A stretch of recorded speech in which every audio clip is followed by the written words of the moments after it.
Ooh wee, that's funny. I ran out of storage on my my little SIM card, so I had to get that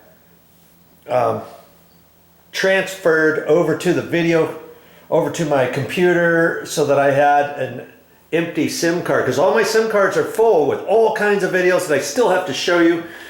But I wanted to finish this one here. Remember, this was I just put that door shoe on the bottom, and I had to cut it and fit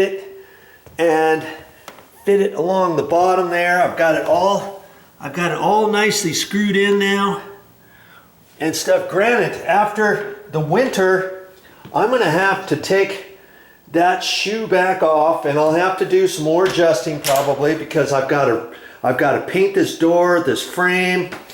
I have to put new hinges on it because I want to have nickel finished hinges and knobs. I'm going to take this off. I'm going to take the deadbolt off. You know what? I'm probably going to put that on Facebook Marketplace. Maybe. I don't know. And see, this is how Momi wants the doors, with the nickel finished hinges. I just put this door on. I was going to make a video of it, but you know, I was in a rush and stuff, and I've got some more doors to do on upstairs. And so I'm gonna show you how to install a paddle handle like this, and put the strike plate on and adjust the strike plates and all that kind of stuff, and put the hinges on and all that. I'm like, doesn't that look nice? That's how the door is supposed to look, you know? And I've got it all painted now. I've got the hardware installed on it, and it closes fine and all that kind of stuff. And I'll show you that another time. I'm glad this threshold is done, because let me tell you, that took a while to do. If you remember, the bottom of that threshold rubber bit was really super stiff.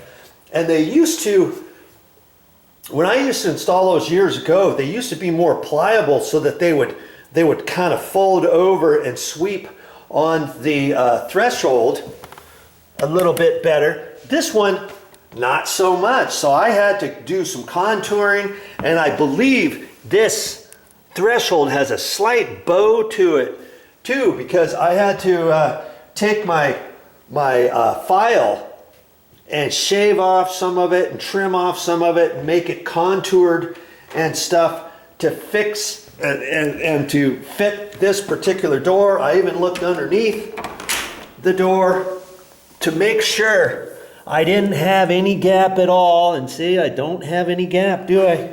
No gap whatsoever. And I'm glad I got my head down there nice and tight, because it was hitting in the middle. It had a slight bow to it. And had I have not done that and pushed it down and not checked it, I wouldn't have fit it properly, and there would have been a big old gap underneath right over in here.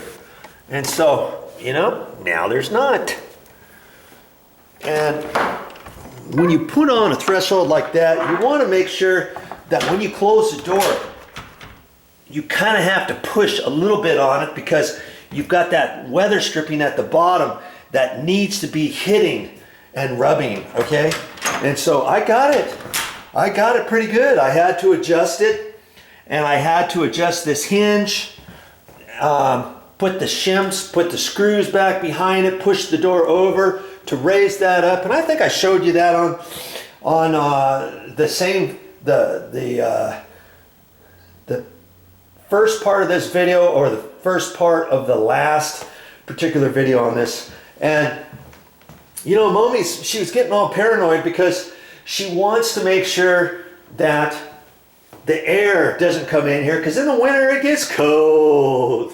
It gets cold. So got the weather stripping down there on the bottom of that. Got the weather stripping on the edge of the door here, and it fits into a nice little groove in the door. This is an exterior door frame, because it's going out into the garage.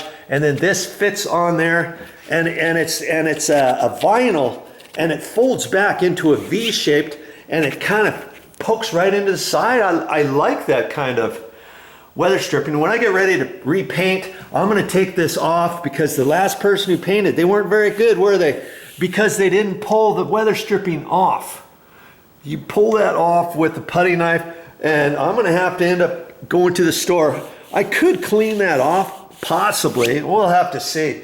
But if I can't clean that off good enough, I'll take this off and replace it. And besides that, you see there, look how short it is. Right there, I'm getting air right through there because this is short.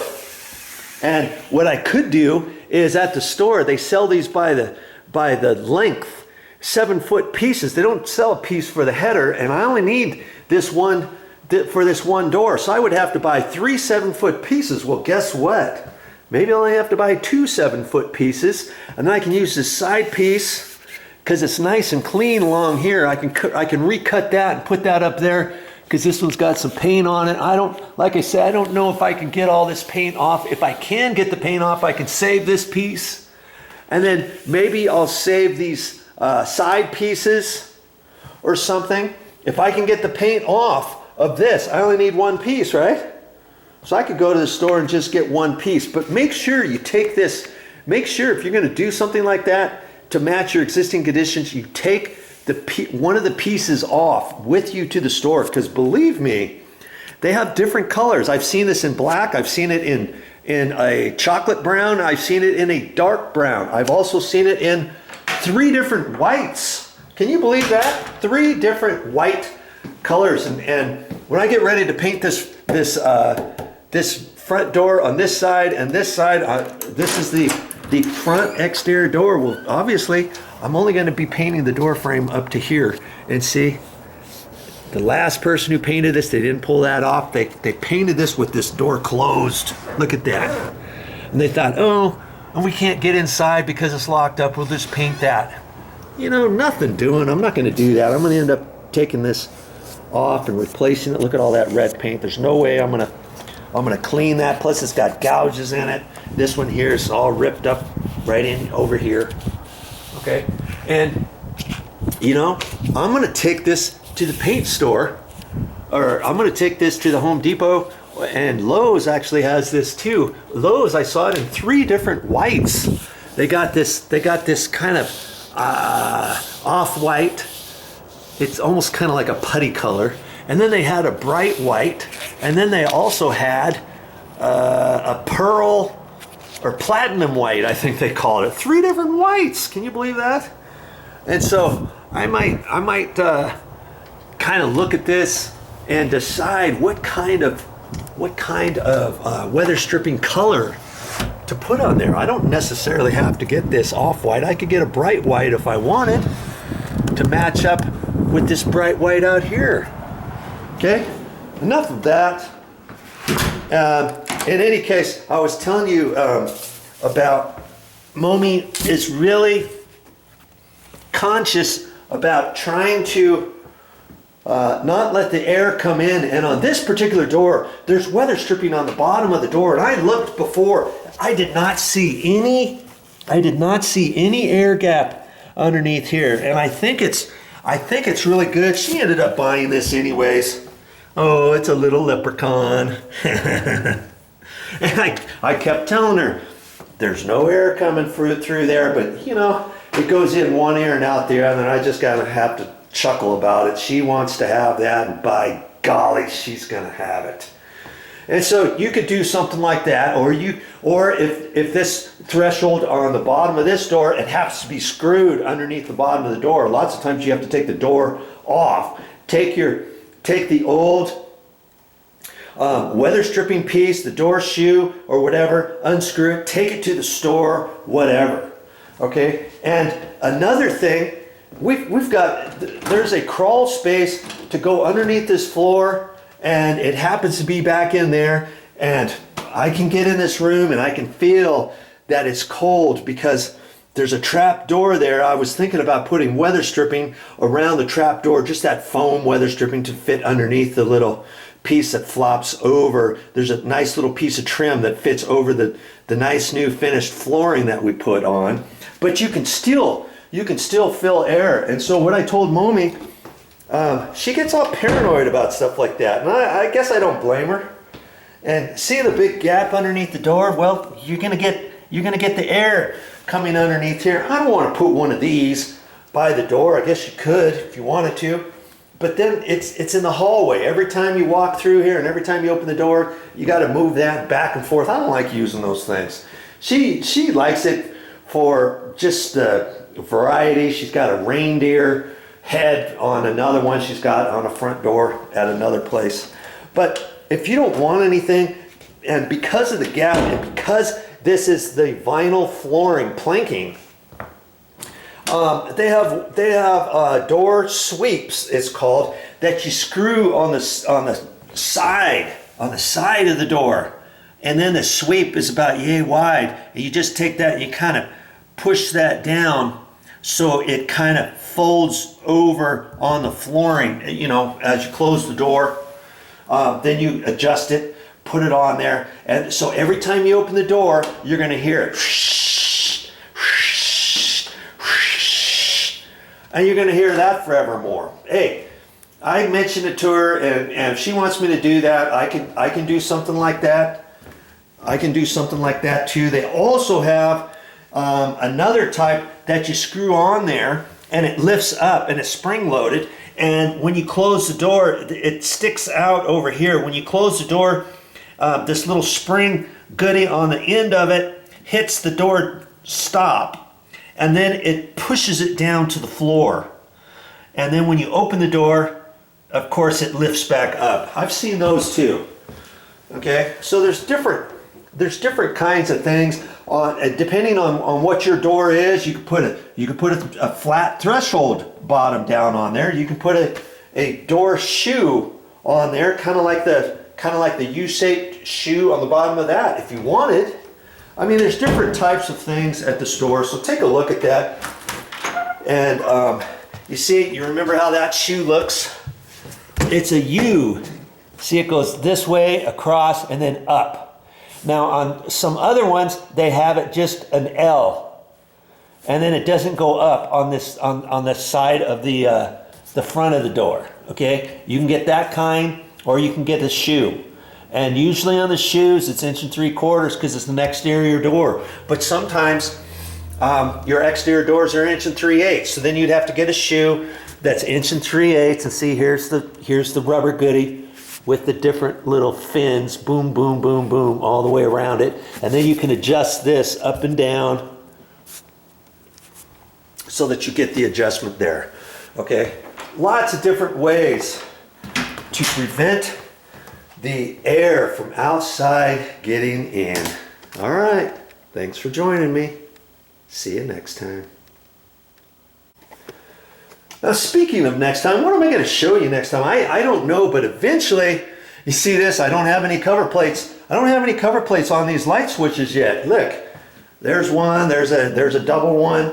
And on some of the electrical outlets, I don't have any cover plates on them yet. Here's another one here. And if I put my hand on here, I can feel cold air coming in from outside. And actually, this is not an exterior wall. This goes out into the garage. See this? I mean, there's still insulation in this wall, but believe it or not, if I put my hand on there, I can feel cold air coming in.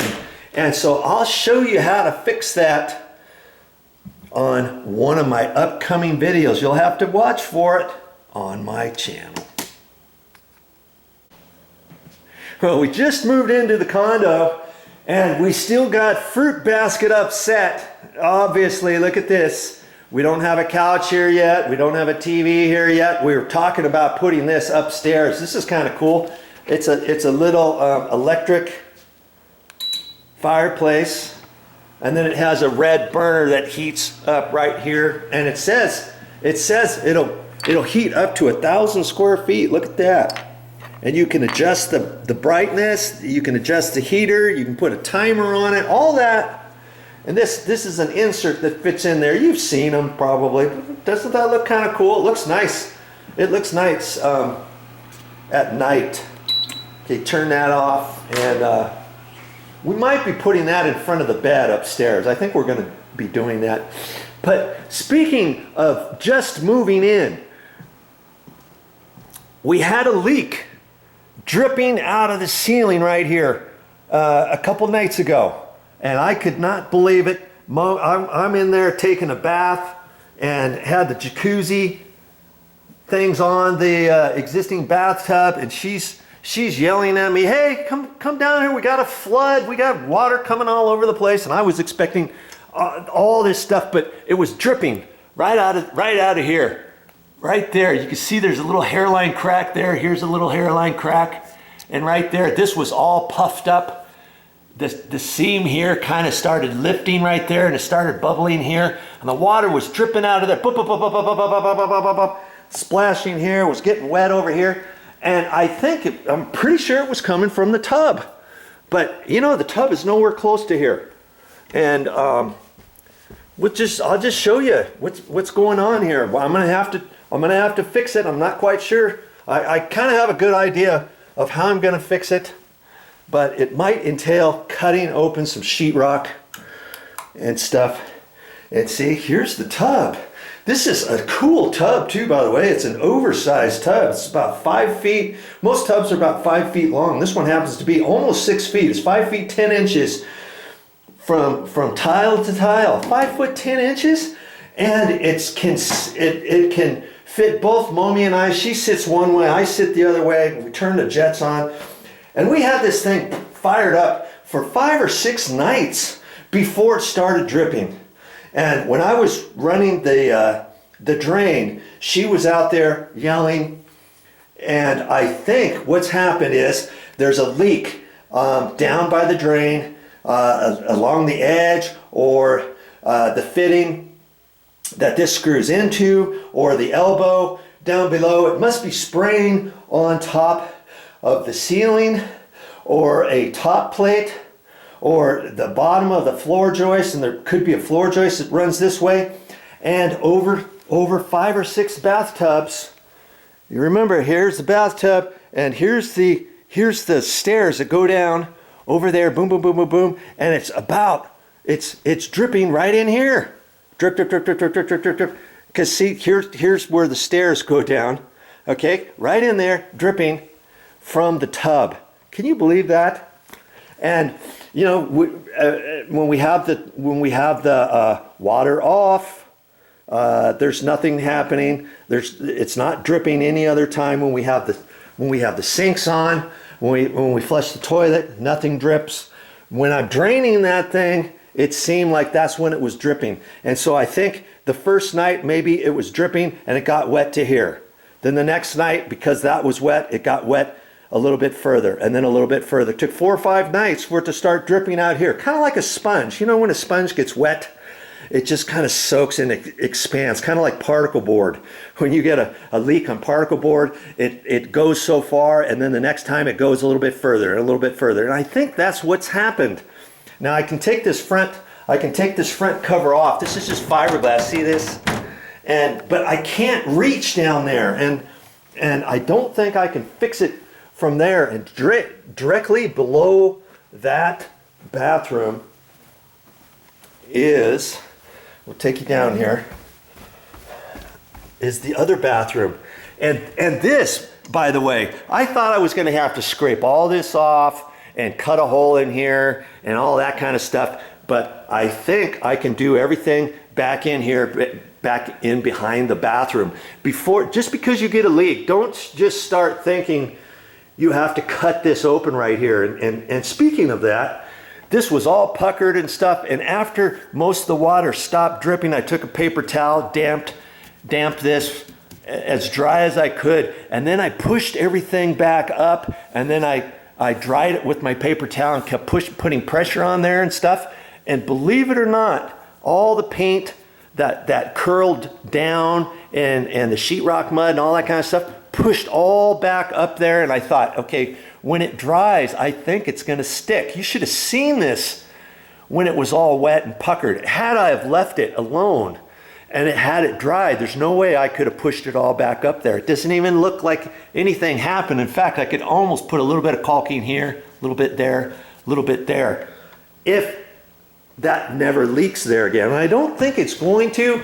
And I think, because see here, you remember from there, boom, boom, boom, boom, boom, the tub spout is right over there where the drain is. And I don't think I have to cut a hole in the sheetrock ceiling here in the kitchen, I think I can come up in here, and I was thinking, oh, okay, well, worst case scenario, if I have to cut a hole in the sheetrock ceiling, okay, I can do that. But see, there's an exhaust fan up in here, and lots of times you can take the guts out of a ceiling exhaust fan, and this ceiling exhaust fan might be screwed in or nailed or something.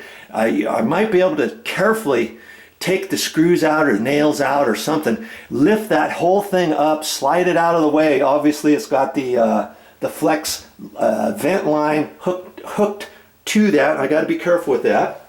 Okay, then I can use this as my inspection hole. I can shine a flashlight up there, poke my head up in there or something. I think I can get my head up in there. It's going to be tight, and I might be able to shine a light and look up there and make a determination what I think I need to do before I start cutting holes.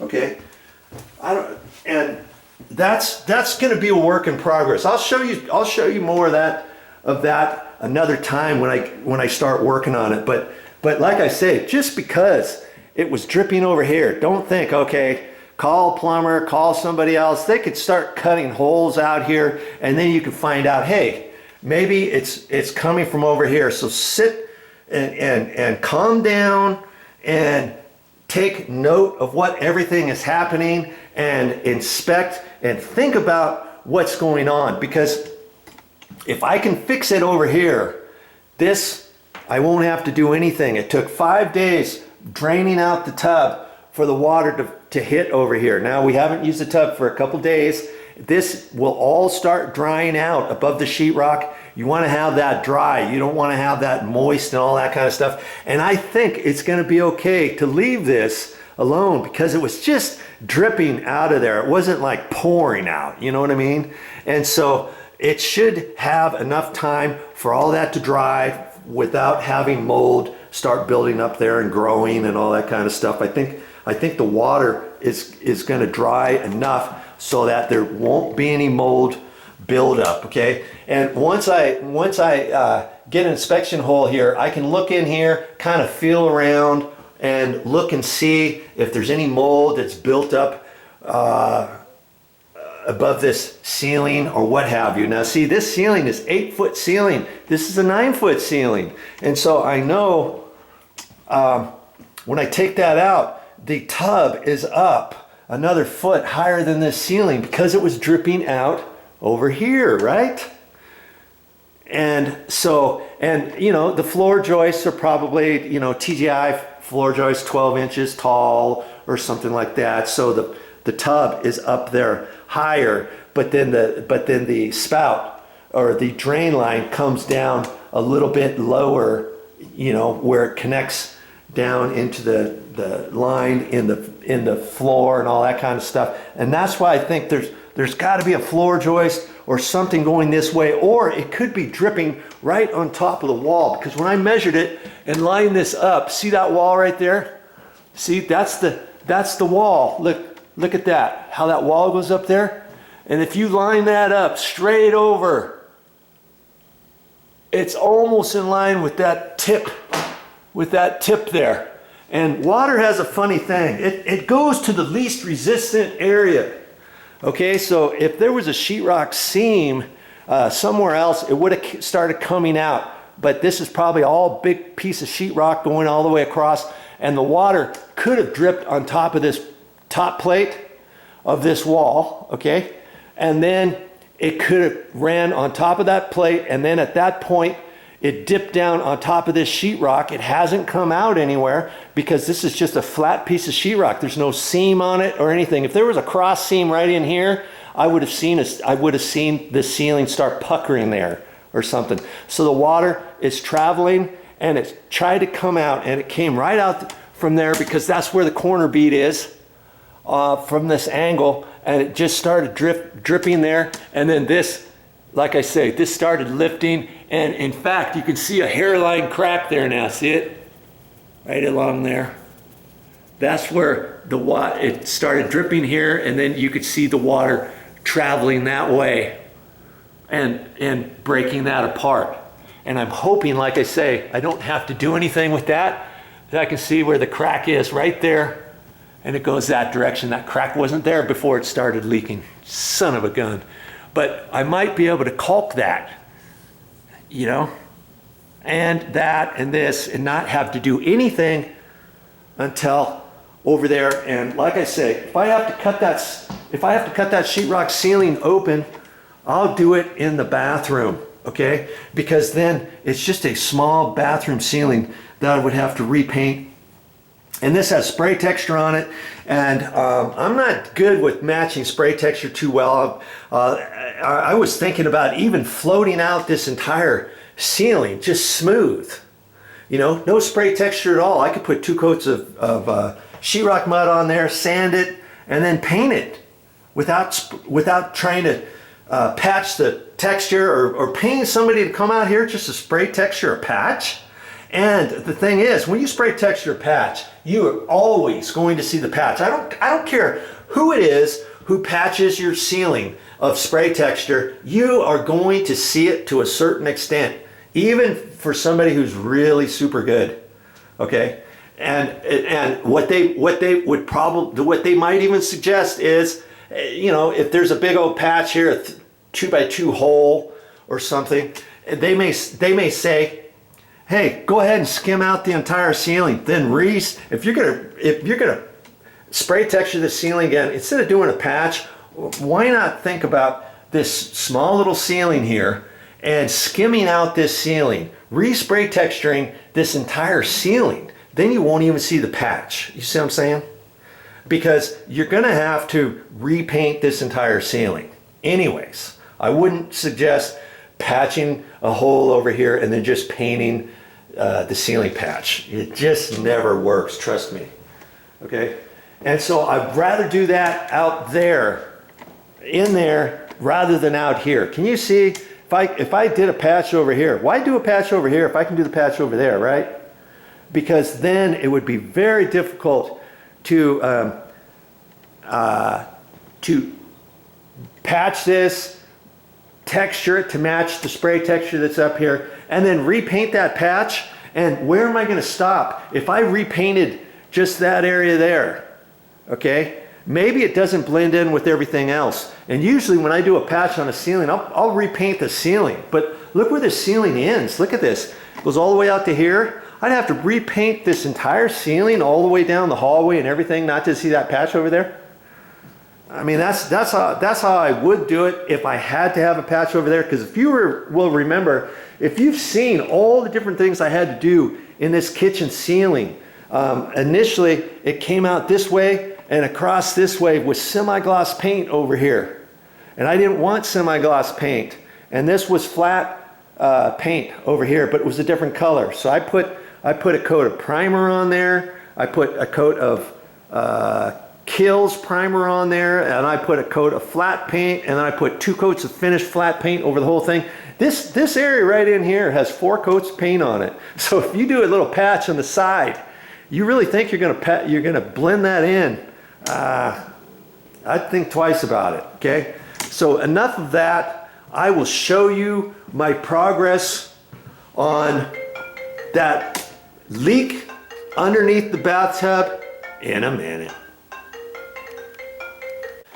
Well, let's take a quick look over here. See how this front cover just pulls out. There's a little flange here that fits up underneath this, and then the bottom has Velcro on it. And see, the bottom comes all the way down here to the Velcro strips that get pushed on there. And I'm gonna have to get a light to kind of look down in where that drain connection is.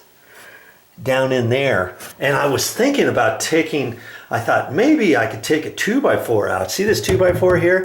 That's just going up there, but that's kind of supporting a little thin piece of plywood here that goes across there. That could be kind of spongy if I take this little piece out, or maybe I can cut it and then reinstall it later, but I don't think that's going to give me very much room, you know, even to fish anything down there. I don't want to take this out. That's why I thought, you know, probably, and then even if this was open a little bit more, it's way down in there. And so I think I'm going to have, my best bet is going to be from working down below where the sheetrock ceiling is in the bathroom, unfortunately. But hey, I'll take that exhaust fan out, poke my head up there, and I think I'll be able to see a little bit more what's going on. And I think, like I say, it's dripping and it's running back. In fact, it could be dripping anywhere along this pipe before it comes down into the drain down below. But I've got to get some more light in there. And see, this cover comes off because this is a jacuzzi tub. You press it here to turn it on. And if you have a jacuzzi tub and if it's inside, if you don't have an inspection panel, this is your inspection panel. See, you take that out and then see there's an electrical outlet right there. It's supposed to be on a GFI, and yes, in fact it is. And the motor is down in there. If that ever went out, I'd hate to be the one to have to figure out how to get that out, you know. But I guess, oh, see, there's fittings here. See that fitting? This fitting right here has a nut there. You can take that off, and then this other one down in here has another union nut there. So you would take that off and kind of slide this stuff out of the way. It would still be tricky to get the motor because the motor's way back down in there. And I don't think it's dripping anywhere else other than the drain. I mean, worst case scenario, we'd have to turn this on, fill it back up with water. Run the jacuzzi on there, shine the flashlight here and underneath, and then if we did run the drain and found out it was dripping, drip, okay, shut it off. We could turn this and leave the water in here, and then I could bail this out with a 5-gallon bucket, pour it down the drain in the toilet, in the shower, a siphon, garden tube, anything like that, or leave the water in there until it got fixed. So several things you can look at before you panic and start cutting the sheetrock ceiling out, you know, in the kitchen or over there by the staircase. All right, don't do that until you find out if there's another alternative. Now you might have said, hey, you just bought this condo. Didn't the homeowner's inspection guy who did the inspection, why didn't he catch this? Well, because first off, when you turn this on and drain it, like I say, it wasn't dripping the first 4 or 5 nights that we had a tub, that we went in there and soaked in the tub and had the jacuzzis on. It took like 5 nights of draining before it started dripping. So even that inspector, he would have missed it too. All right, okay. I took the guts out. So you can take that fan housing out of there like that. You can even replace these too, by the way. Did you know that? Sometimes you can take the housing out and you can undo this, and then you can get a new motor or whatever and pop it back in there. Well, usually, lots of times you can see screws in here that are screwed up against the 2x4 where they frame this out. Well, I can't find any screws, and it's got to be mounted a different way. There must be a top flange that gets screwed down to a 2x4 or something like that. I even started trying to take this off thinking there was a screw up underneath here, but nothing doing. There's nothing up there. And I was gonna think that maybe I could take this out, you know, spread this out, spread it out over here, take this piece, push it over, because I just need to fish up there. But you know what? Are you thinking what I'm thinking now? Okay, you remember the tub is on above the 9-foot ceiling, and then the drain is down between that and this ceiling, which is this is probably a foot tall. Okay, with TGI floor joists going across there and all that kind of stuff. This is the bathroom that's right next door to it, and the tub location is right there. That's about where the drain is. Boom. And remember, I was talking about just using that for an inspection hole and looking up there. But now, and then I was thinking, okay, if I have to do something, chances are I'm going to have to cut a hole in the ceiling here and patch and patch the ceiling. But you know what? You know what?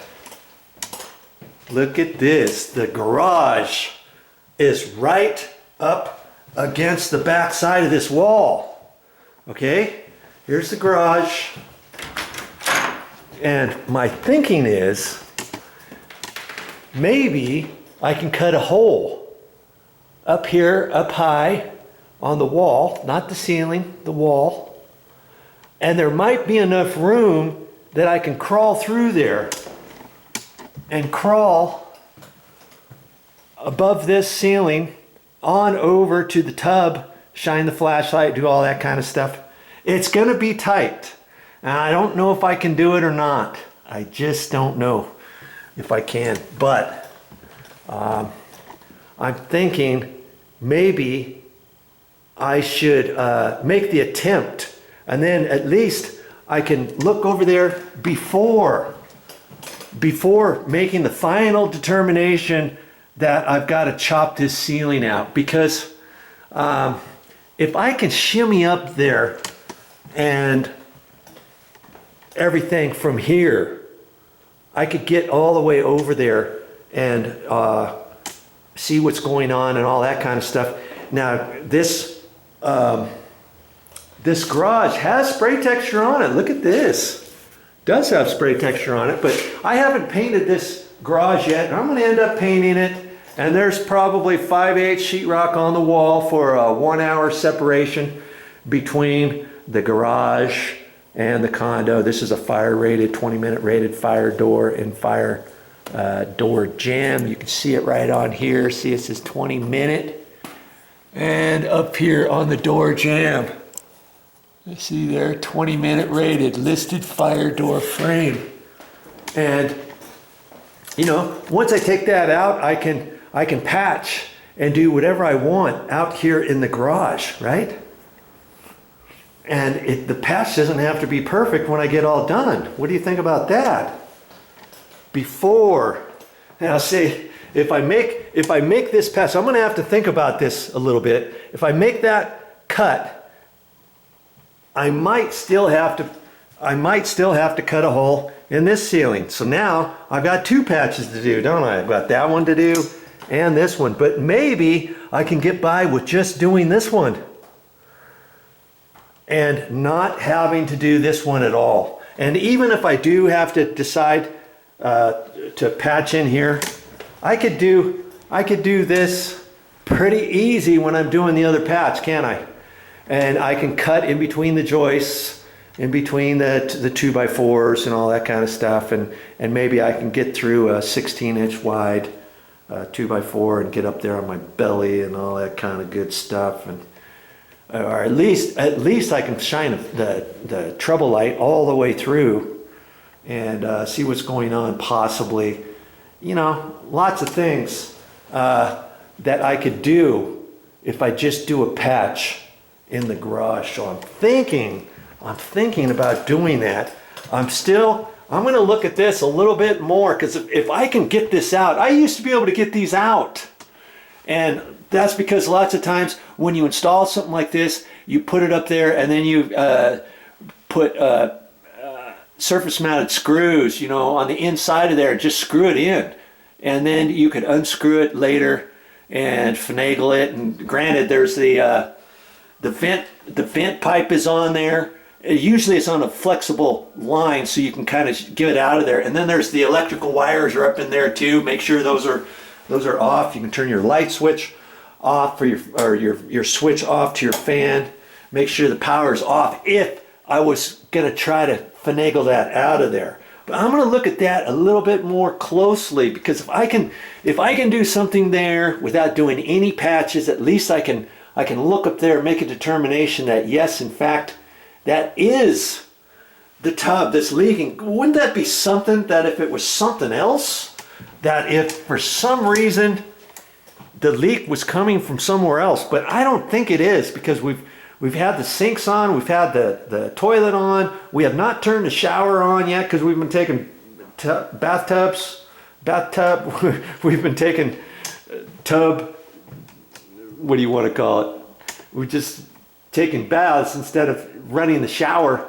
And so I know it's not the shower. Look, it's not dripping now. And so I know it's not a line that is a broken, water line without turning a valve on or something like that. If you turn a valve on, it's not something that's causing a leak all the way over to there. That's why I kept thinking it's the drain from the tub. Well, I don't know that 100%. Maybe it's when we turn on the jets, and maybe it's squirting out from one of the jets. Who knows? But see, usually the jets. Well, I guess that's water that's shooting through there, not just air, right? And wouldn't that be something if it was one of the jets and it was something that I could fix up above with a plumber or some of that flexi seal tape or something like that. So see, there's a little bit more inspecting I need to do, and I'm glad I'm talking it through on the video, because before I cut any sheetrock, I want to go through all the variables and all the possibilities of finding that leak before cutting the ceiling out. If you've been watching my videos, every once in a while I say there's always two ways to skin a cat, right? Well, look at that. I was able to cut that, and there's some mounting screws up in there, and I couldn't get to them. And so this was flopped down here, and it had some little wing deals here. Once I bent them, they just snapped off because it's pop metal. And then I thought, okay, I can just bend this up. And when I get done, I'm gonna have to bend this back, and I may have to put I've got some little sheet metal tabs, just some flashing. I can take from here to there and screw it down, on both sides, or just take that, drill a hole from that into that, from this flange over to there, and put a screw in there. And then I'm really gonna have to bend on that. But see, I had to do that to get this up out of the way, like that. That's my inspection hole, and I'm glad. I'm glad I did that, because I think I've got it figured out. And it was kind of throwing me for a second here. I got my light on. You see that pipe right there that's got the loop in it? That goes up, and I thought that was to the tub. Well, it's not. That's to the shower. And it was kind of throwing me, because the shower, when it comes down, it should have a P-trap on there, and that almost looks like a P-trap, and they swiveled it down. I don't think that's per code. There's no trap right there to catch the water, to keep the sewer from going up through the shower drain. Now maybe there's a trap further off to the right, and I can't see it because this is in the way. But usually they'll put the trap right directly underneath the drain, and so see, there's not enough room to crawl around in there, and the tub is beyond that little wall. And I thought, oh shoot, what am I gonna have to do? Am I gonna have to cut the ceilings in the kitchen? But I don't think I have to do that. I think I've got it figured out. Worst case scenario, I could have gotten up in this area if I had to gain access to that, because even though it's only a foot clearance, you got, and let me get the light out again on my phone. So you have a foot clearance from this ceiling on up to the bottom of the floor joist, and then from there up to the next is another foot, and so you'd have to shimmy in between those, and then that gives you the illusion that you've got more height there. You see what I'm saying? I got a foot and a half, close to 2 feet almost there. That's what was kind of throwing me, and I didn't see any water up in there, and I shouldn't, because this is the 8-foot ceiling, and it was dripping up at the 9-foot ceiling. This is the 9-foot ceiling, and it was dripping from over there. And I thought I was almost ready to cut a hole up in the garage, crawl through there, and I thought, wait a minute, I can get that out of there. And that was just that's just the housing for the ceiling fan, for the exhaust fan. And I had to cut. See that little piece right there? I cut that. See? I cut that off from this. Once I flop that back, I can remount this, and then I can screw that other piece from here, and it zips around. That was for that housing thing. In fact, I don't really need that up there. I mean, I could leave that off too, but I'm gonna take this and drill it and put a screw in it. In fact, that'll go up against that 2x4. This thing, you know, when they frame these, they only put it against the side. Usually, they should put a block over on this side. Well, they would have had to put a block from this ceiling joist over to the next ceiling joist, from this ceiling joist over to the next ceiling joist, and then a small little block in between there to raise this side up and to screw this into that other block. Well, they didn't do that. So what I'm going to do when I get all done with this, see how this is lower than the ceiling? I'm gonna raise it up. This is 1/2 inch sheetrock, and I can drill a hole up at 1/2 inch, ram a screw in there, and the screw will be above the sheetrock. Do you follow me? And that's going to be my shim. That'll keep this lifted up. Do you see what I'm saying? Yeah, you like that, don't you? Okay, so I'll be able to fix all that. I'm glad I did that. Let me show you my hypothesis here. And I was getting all bummed, thinking I was going to have to cut this ceiling out. And I thought, nothing doing. What else could it be? Now, you remember, Momi was telling me that when I was draining the tub, the water was coming out. So in my mind, the drain was about in line with this line, okay? And I was thinking, okay, what else could it be? Well, later on, I told you, I said, you should run your whole tub, turn the jets on, do all that kind of stuff, shine a flashlight in there, and see if it's dripping anywhere else. And it was really throwing me for a loop, because everything, when I shine the light in here, this all seemed kind of dry. Okay, and you see, here's the shower, here's the shower drain, and that threw me too, because there's no trap on it right there. Now there's a trap, and I looked down through here, and the drain doesn't have a trap directly underneath it. It's a 90, and it comes back over to this pipe, which is the top overflow drain, and then there's another pipe that goes underneath that. See, there's two double pipes under there. It's that low one. There's a trap that goes off of this pipe going down, and there's a P-trap below that top. See, that top one is the drain for the tub, and that bottom one was kind of throwing me. Well, the trap is connected on this, going down lower, and then it goes across, and then it dumps out, probably dumps out on that back wall, ties into the toilet down below and all that kind of stuff.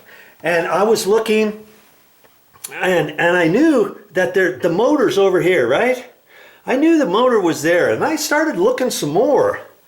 And look what I've seen down there. See how black it is right there?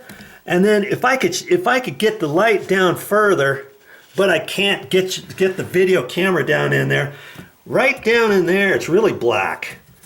Right down in there. So what I think is happening, and I'm pretty sure of this, I'm kind of anxious. When Momi gets home, we're gonna test it all out. I'm thinking when you turn the jets on, and when the motor goes on, one of those fittings, you see there's a fitting right there for the motor down at the bottom, and that top one. So you have to undo those, then you have to undo these other ones to get it all out of here. In order to replace that motor, they would have to cut this off. They would have to cut this off to get these out, because I don't see any way to shimmy that out through there. see how tight of a space there is in there? And so they would probably have to do that to take that out. We may not have to take that out. It could be dripping just from one of these nuts. Maybe the nut is loose, maybe it needs to be tightened, maybe the nut needs to, maybe we need to loosen the whole thing off, put some Teflon tape on there, retighten up those fittings. And it could be something as simple as that.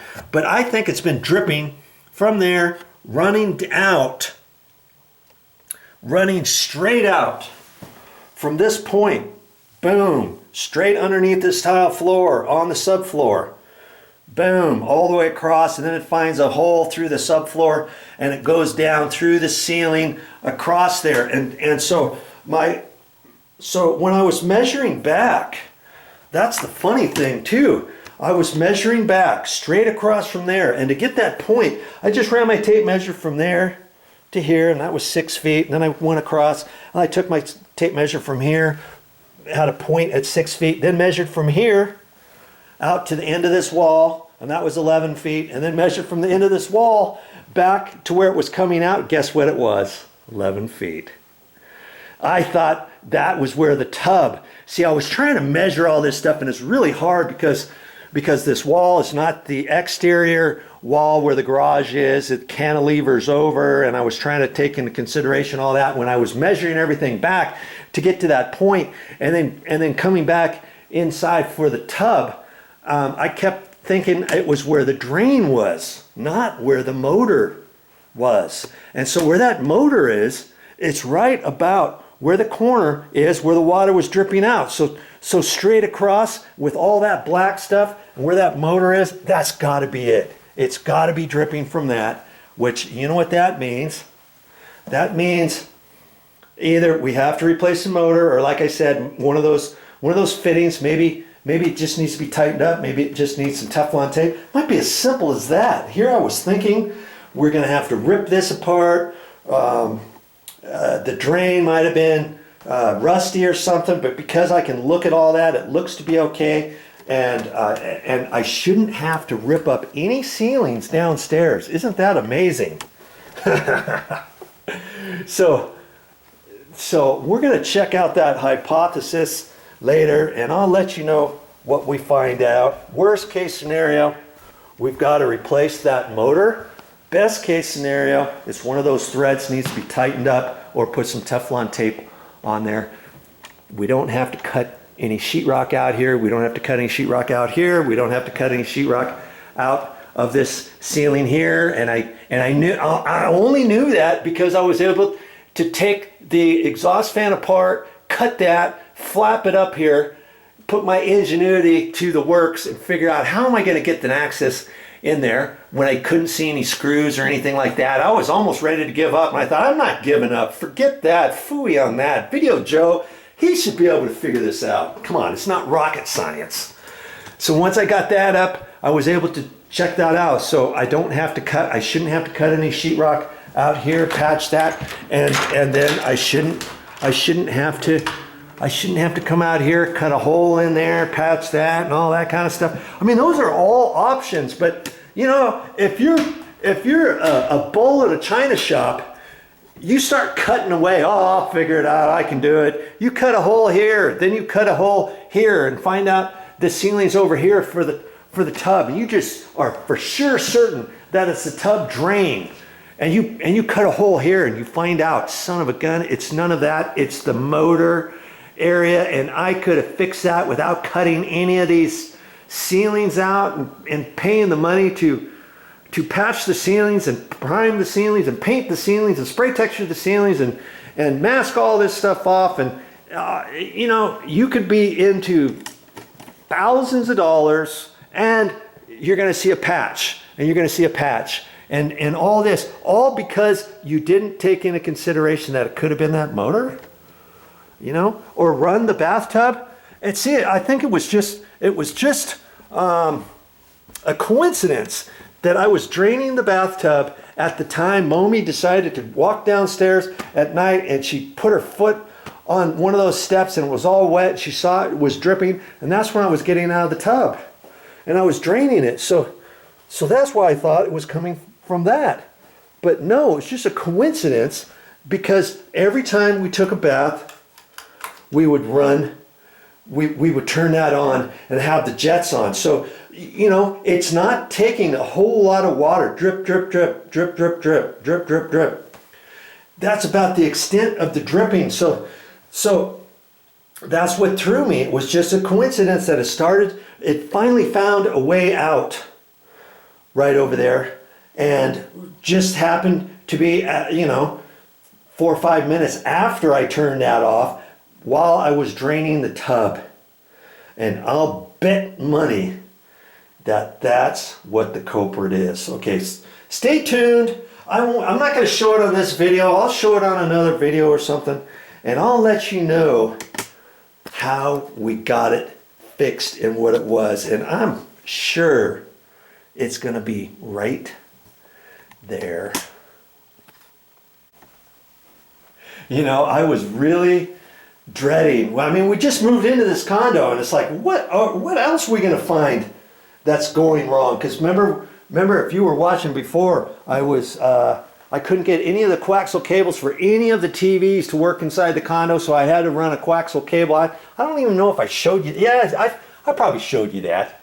On what I had to do in this room and all that kind of stuff. And we were hoping to only have to do it over here. We'll come to find out now that the cable company, we might not be able to stream the TV from this location over to another TV, over to another TV downstairs by just plugging it into the electrical outlet. We may end up having to run coaxial cables from that location over there over to this TV, and no attic space. I mean, you know, there's a ceiling underneath here. So guess what I may have to do on that, just for kicks. You're gonna think, oh, are you nuts? There might not be any other way to do it. If we cannot get that TV to stream over, you know, just by plugging it into an electrical outlet. That's how we did it. Used to do it on our TVs at our other house, but not over here. So where the coaxial cable comes up from the floor, up out of the floor underneath this bed, I'm gonna have to pull the bed apart and have the cable company come cut that. Remember, I allowed some extra there. I pushed it down underneath the floor in case we ever needed it for any unknown reason. He can pull that out, put a splitter box on there, a two-way splitter, right? And then, yes, he's going to have to give me a whole long cord, and I'm going to have to measure it. Kaboom. I'm going to have to fish it between the carpet, gently between the carpet and underneath the baseboard. Follow that wall, along here, along here. Yeah, I'm not kidding. Along there, along. That's going to be a tricky one because you only have the gap between the tack strip. You only got that gap for the carpet, and it fits right between that and the tile. So I'm going to have to fish it through there. Boom, ba-boom, ba-boom. Just follow it around the wall. Yes, over here, inside that closet, around, over, boom, cross this opening where the other bathroom is, cross there, underneath this bed, boom, boom, boom, boom, boom, boom, boom. I may take the bed apart or come up and then just leave it loose underneath the bed from here over to there. And then keep going over to that wall, over this wall, over this wall, back behind here, and have it come up out of the floor and then up to a cable box. Can you believe that? Can you believe that? I may have to do that. And the one downstairs, luckily, we've got a crawl space underneath this floor. And so if she really wants, I was trying to talk her out of not having a TV down here. I said, do we really truthfully need to have a TV down here? Well, she wants a TV down here. So I'll have to drill a little 3/8 hole, you know, on the back, right down. Normally what I try to do is cut a hole in the wall and then drill a hole down there. But this is a 10-inch separation wall between us and the next condo owner.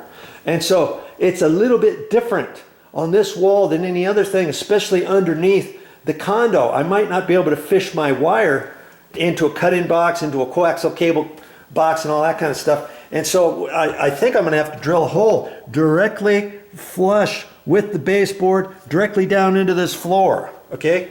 And then down. And then if you will recall, we put this, this vinyl flooring down here. What is that? I was wondering what that was. Ah! The cat. The cat has her toys and she brings them around and sometimes she delivers them to us and stuff.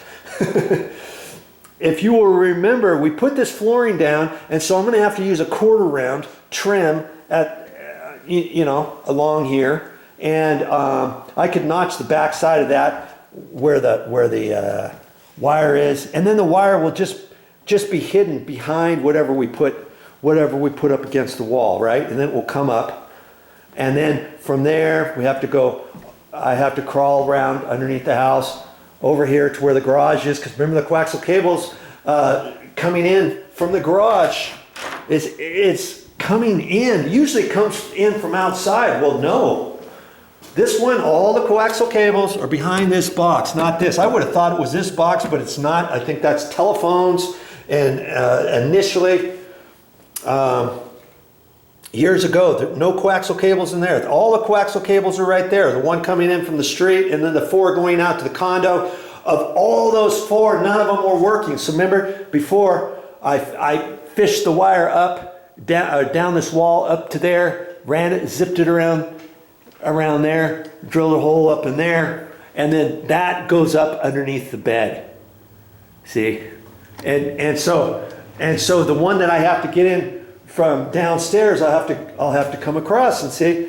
I've got crawl space underneath here, but not in the garage because this is a concrete floor, right? So because this is on the wall right there, it's going to be like, okay, how on earth am I gonna get to that? And actually, you know what? That's on the exterior of the wall, because remember, this is the electrical panel that's countersunk into the wall next to the front door. And so I'm gonna have to come in somewhere along this wall, wherever it stops. See, and I got a crawl hole underneath the floor down in this closet. There's a nice crawl hole right there. And so see, I can crawl all the way over, and this I can crawl all the way to this point, right? And so I'm gonna have to figure out, okay, how am I going to get that wire from here into the garage without seeing it? Because the last thing I want to do is see the wire, right? And so lucky for me, I've got to put that 3/4 inch 1/4 round trim down here. So that means I got 3/4 of an inch from the floor up, right? So I can drill a hole flush with the baseboard and drill a hole just big enough to get that wire down there, 3/8 inch or a little bit smaller. And then as I fish the wire up, then I'm gonna have to make an immediate 90-degree angle through here, 3/4 of an inch. I've got 3/4 of an inch only. You know what I mean? Where that 1/4 round trim's gonna be. So I can get it up off the floor just barely, right? And then pull up enough, and then zip it out through there and have a nice tight 90-degree angle and have it go right out there, wherever that is. It's gonna be coming out of this sheetrock right here, okay? Probably coming out right in here somewhere. Then it's gonna come out. Then I'm gonna have to go across, go up this, go across, and I could take it straight up here across, go down through my cut-in box that I already have up there, and then come back down, or I could go across, up, over, across, and then cut a hole and sneak it down behind this blank plate. Or I can pull the blank plate off and cut just a little groove in the sheetrock and then have it kind of push down in the groove of the sheetrock back behind the blank plate. I've done that before and it looks pretty good. Okay, something like that, and then get the coaxial cables for the TV. Son of a gun. And every, you know, I thought that was going to be the worst thing that happened. And then we got the leak. Then we got the leak. And I'm like, did we buy a lemon of a condo? What the deal? What's the deal? And I'm glad when that water was poking out of there, I'm glad I was able to push this back up and see this is a couple days later. And this isn't puckered at all. I can caulk that, fix that, touch that up with some paint. There's a little hairline crack right there. I can just put a little caulking in there, rub it in. I like to rub it in. Then you don't see a caulking line. Oh yeah, there's where he patched the wall or the ceilings right there. Because he put it on and with a putty knife, just flattened it out. No, I kind of rub it right into the hairline crack. You know, and then I'll put 2 coats of flat paint over it, right in there, blend it all in. This has just been freshly painted, so I know it's gonna blend in nice right there, okay? And so I'll be able to fix that. And I thought the coaxial cable thing was gonna be the trickiest thing here. I mean, we still got these countertops to rip out, new counters. Going to be installed, and they're supposed to measure all this stuff and make it fit prior to us pulling all this off. Yeah, good luck with that. I have a feeling after they install it, they're going to have to come back here and tweak it or do something. Who knows? You know, oh, they're supposed to be good tile or good countertop measure guys, you know, with their templates and all that kind of stuff. So we'll see what happens with that, but I am so glad that I figured out where this leak is coming from in at the tub. Dimes to donuts. It's got to be right there in that corner where the black mold was and where that motor is. And we'll see. We'll see. Once I turn it on, run it through a cycle and stuff, it's got to be coming right from there. Yeah. Now I know I went on and showed you all kinds of different things, but the more I talk, the more you have the possibility to learn. So hopefully when you watch one of my videos, watch it the whole thing through, because you never know what I'm going to say. I never know what I'm going to say. Okay? But yeah, I'm sure you'll be able to pick up snippets along the way about, wow, I'm glad I watched that whole thing, because I wouldn't have known 3 minutes into it, 4 minutes into it, I was going to learn something that I really needed to know. Thanks, VideoJoe.